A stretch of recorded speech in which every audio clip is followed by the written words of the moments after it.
Hello, I'm here with Rick Kennedy, owner of the DIY Green Store, to learn how reflective insulation improves efficiency in your home while saving you money.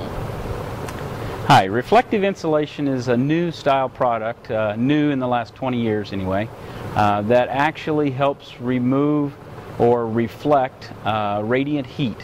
And just a little bit of background of heat transfer.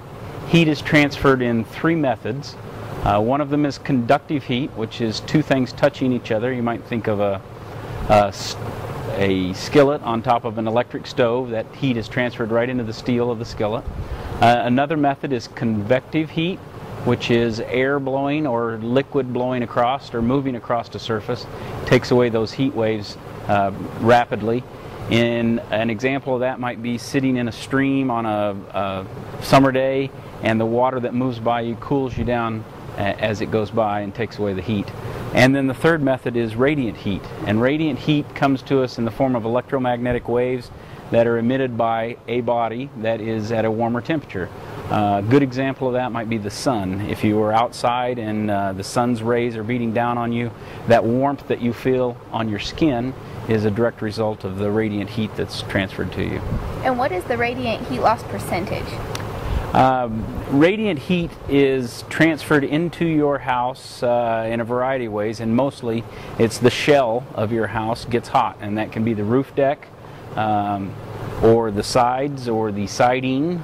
And in a typical attic, you can see as much as 75% of the heat that is gained in that attic coming from the radiant heat.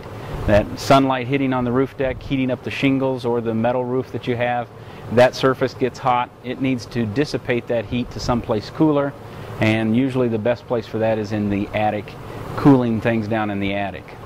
And how is it a cost-effective solution for homeowners?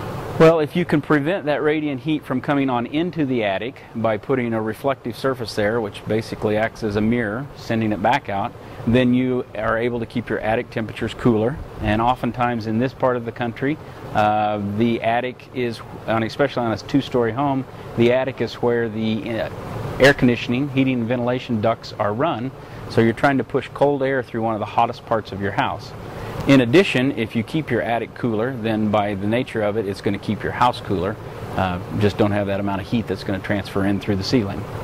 Okay, well, thank you for giving us a background. Make sure you check out our other videos on this site to learn more about reflective insulation.